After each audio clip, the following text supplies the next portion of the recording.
तो जय मसीह की। प्रभु हम सबको आशीष दे। आज के दिन में हम लोग देखेंगे पूरी तरह से प्रभु यीशु को समर्पित होना, पूरी तरीके से मसीह को समर्पित होना।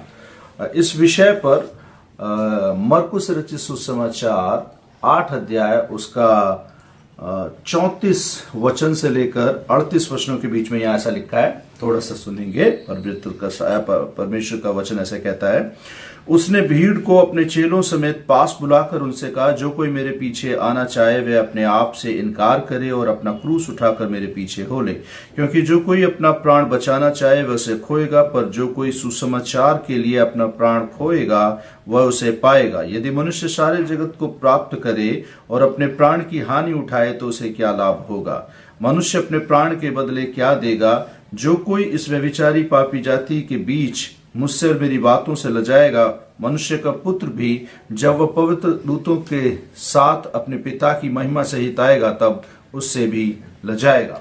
पूर्ण समर्पण में मैं आपको एक कहानी की ओर ले जाना चाहूंगा। 1920 में एक चीनी पासवान का बेटा अमेरिका के अंदर पीएचडी की डिग्री और वो उच्च स्टडीज करने गया, और 7 साल के बाद जब 1927 में घर की तरफ लौट रहा था तो उस पासवान के बेटे ने अपने सारे पुरस्कार नदी में फेंक दिए, लेकिन एक पीएचडी की डिग्री अपने पास रखी। क्योंकि उसने जब इस अध्याय को पढ़ा तो उसको परमेश्वर की ओर से उसकी बुलाहट का एहसास हुआ कि मुझे परमेश्वर को अपने आप को समर्पित करना है। और जब उसने समर्पण किया और चीन के बहुत सारे भागों में उसने सुसमाचार इस तरीके से सुनाया कि पूरे दिल से उस एरिया को पूरे मेहनत से, पूरे समर्पण से, उसने परवाह नहीं करी कि उसने कितनी स्टडी करी है, उसने परवाह नहीं करी कि उसने क्या सम्मान प्राप्त किए हैं वहां पर, उसने परवाह नहीं करी कि उसके भविष्य का क्या होगा।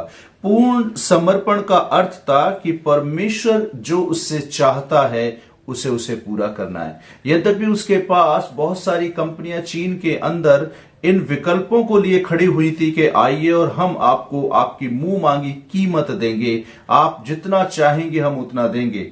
लेकिन जब उसने अपने सारे सम्मान समंदर में, नदी में फेंक दिए, सिर्फ डिग्री माता पिता को सम्मान हेतु दिखाने के लिए रख ली, और इसके बावजूद लोग उससे कह रहे थे, लेकिन फिर भी उसने चुनाव किया कि मैं परमेश्वर को उस बुलाहट जो उसने मुझे दी है उसके पीछे चलने के लिए परमेश्वर की सेवा करूंगा। यहां सवाल आपका सेवा के विषय में नहीं है कि आप क्या सेवा करेंगे या प्रचारक बनेंगे, पासवान बनेंगे, लेकिन मेरा कहने का तात्पर्य इस कहानी से यह है, क्या हम परमेश्वर के प्रति पूर्ण समर्पित हैं? यहां एक क्वेश्चन है मेरे पास।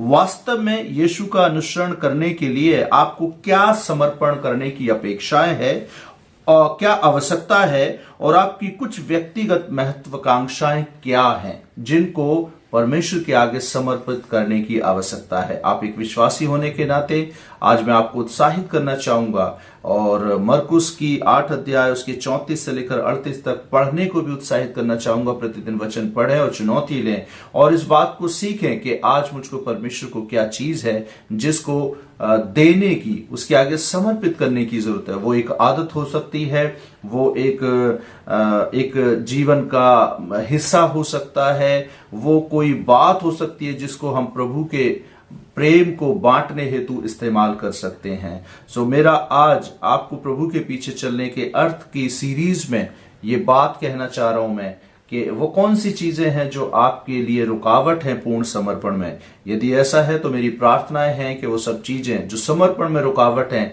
हटाई जाए प्रभु की दया से और आप परमेश्वर के आगे पूर्ण समर्पित हो सकें। सो परमेश्वर, जब आप पूर्ण समर्पित होने के लिए तैयार हैं, मैं उत्साहित करता हूं कि अपने जीवन में खोजने की कोशिश करें कि वास्तव में यीशु का अनुसरण करने के लिए आपको क्या समर्पण करने की आवश्यकताएं हैं और वास्तविकता में आपकी कुछ व्यक्तिगत महत्वाकांक्षाएं क्या हैं जो आड़े आ रही हैं। चलिए मिलकर प्रभु के चरणों में इनको रखें और परमेश्वर की महिमा करें। Thank you so much. May God bless you.